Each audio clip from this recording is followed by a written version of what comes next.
Yeah, I think, you know, we had a lot of eyes on us today, and we our backs up against the wall, you know, from the start. You know, no one really wanted to help us out there today, but, you know, we kind of expected that, so we went out there and just kept the break in check, and eventually some teams started to put one on in the last maybe 60k, and then yeah, the gap started coming down as well. But yeah, really happy with the team. You know, we're really relieved. A lot of pressure coming in from last year, so really happy to get the first one on the board. Yeah, I had someone on my wheel, and I was keeping them in check, and I didn't actually notice the left. I mean, I should have probably been closer to the left, I think. But yeah, eventually I went to stop and salute, but I went pretty long, so I didn't have much legs left, and I should have realised that it was a really fast downhill sprint at the end. So then they come really fast from the back, and I thought I had it, but he came with such pace that I thought my front wheel was over the line, but then he came zooming past me, and I was like, maybe I mucked that up, but I was happy to get it. Yeah. To be honest, it was pretty good today. The boys did a lot of work. You know, we took the front a lot on the right there, and I think Lawrence and Ryan and Danny did a lot on the front. Like that running, it was super long with the wind, and the turns made it quite difficult to defend the front. So yeah, and Danny told me he had more to give in the final. He could have gone longer, so I just need to be a bit more patient and not stop going so bloody early, and use him a lot longer. Make my life a lot easier, I think. I have a new trainer now, and I've just been targeting a lot of like hours on the bike and lots of general fitness. I think, you know, I have a lot of power from the track in the legs, so working that aerobic capacity is probably more my weakness, and improving that allows me to still do my good sprint, you know, still carrying fatigue. So just working on the engine, being able to handle the harder days and still producing a strong sprint. For a 25th year, the top 20 cycling teams in the world gather in the city of Adelaide in South Australia. Yeah, I think this is definitely a stage for the sprinters, as we see Leek Durbridge signing on here for Jaco Alula in the National Champions jersey. He won that last week in Perth. And number 133 hasn't started, and Robbie McEwen and Anna are going to tell me why not at the moment. I know one of the riders we think broke his collarbone in that crash on Saturday evening in the Criterium. These are the three riders who have got together immediately after the start here. Zach Marriage and Fergus Browning, the two Australian riders in this group.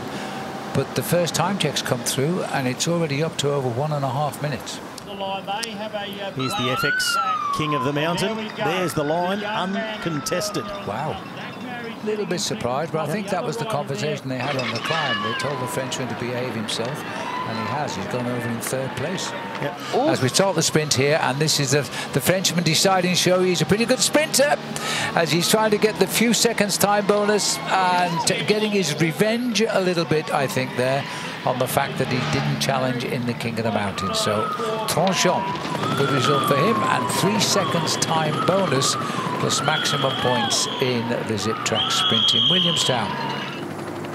So we're getting faster, and we're not far short of 2 hours in the saddle.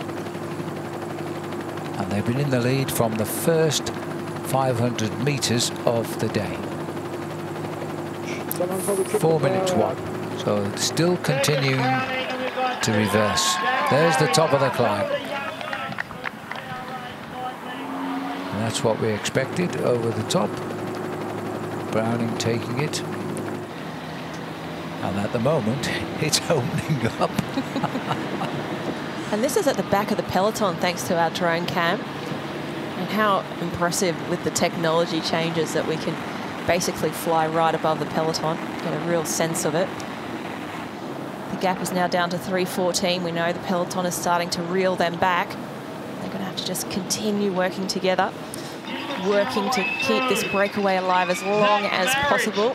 Zach Marriage rolls through ahead of Fergus Browning. So Marriage has built up his bonuses out on the course now to 4. 4 seconds bonus for him. Lead out in full swing now. Lepera goes in the middle, number 51, the French champion, but it's Narvaez on the right.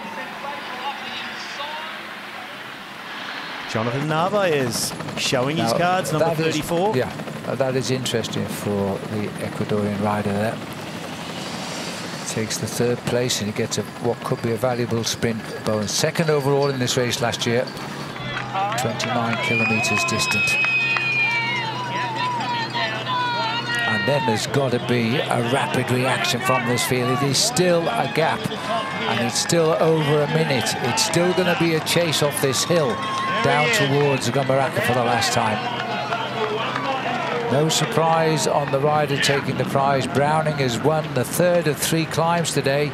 That's a good lead in the King of the Mountains. 21 points. And missing a man. There is a crash. Luke Durbridge is down. Durbridge down in the centre of the picture. I never saw any hint of that. That was Platt all of the movement. Luke Platt caught up, but unsure if he's actually gone down as well. Most Phil of the Bauhaus. riders, well, you can see how far forward that's happened in the peloton, because there was a break in the peloton. Everybody scrambling to try and get back in the wheels. Just 2 kilometres to go. Look at this, Rob, because I didn't see it. Have a look at this now. No, squeeze there, and there we go behind, sort of just in front of midway in the peloton. And it's always the danger when riders have been working at the front, they're being overtaken by riders behind, they're trying to push forward and get up in a better position, and the differential in speed is often what is behind these sorts of crashes. But the race moves on. Sam Welsford giving him the call. So this is Van Poppel. A look over the shoulder. Welsford there in second wheel. Behind him, it's just a scramble to be on the wheel of Sam Welsford, and the gap is opening behind. This is the left hand of the sweeper, and it's a little bit of a distance to where we actually get to the line. Welsford is in the position, but as he got into this position, Rob, a little bit too early. There's a slight split in the peloton here now, as it's still now Welsford going for the line. This is the turn to the slight left, and he comes up to the line. Well, he's advertised it, he's done it, and he's got the victory again, I think. Oh, yeah, he got it there. Did he just wake it? He started to celebrate early. He's got it. Welsford has taken it on the line. A year ago here in the Santos Tour Down Under. And the gap on the line, well, it's a healthy one still. A millimetre or a metre doesn't matter to a sprinter. That's arms in the air. That's a long way job. Yeah. He ideally would have wanted to be back against the right barrier, but you do that in this situation. That is going too far. Would lead to a DQ. Rider behind him from FDJ Groupama. Oh, a good third place in him, but a fast finishing. They've seen the man that was on everybody's lips at the start of the day. Sam Welsford, an Olympic track champion, and now once again a winner in the Santos Tour Down Under. He won 3 stages last year, and he's got one finger up. That's the first one for me this year. Sam, that was a long way from home. Yeah, bloody hell. I'm getting sick and tired of going early now. I mean, that's enough. Yeah, super hard run in. I probably stepped off Danny a little bit too early, actually. I think he had a lot more to give. But he did such a good job, and he was on the front for so long, and we probably hit the front a bit early, and that last straight was super hard to control the front. You know, it was pretty hard, and we were getting dive bombed every corner, so we had to kind of come back a bit and wait. We ran out of guys, but boys did an amazing job today, and yeah, we took it on with the only team riding all day until the end, and then yeah, so happy to pay him back for the win. He likes winning, but he likes ochre even more. Put your hands together once again. You can't start much better than this. So there's the situation now. As expected, a 4-second advantage in the ochre jersey competition, which is the main jersey, of course. And in third place, Marriage is there in third place, and Matthew Walls will be delighted with fourth place. Oh, well done, Matthew. A very confident young man, and let's see if he can build on what he's done today, and that would mean a stage win. So he leads in the Zwift Young Riders competition as well. That's for riders born after the 1st of January 2003. There's the situation in that competition. Fergus Browning, though, has made a perfect start, a nap hand, 21 points from a possible 21.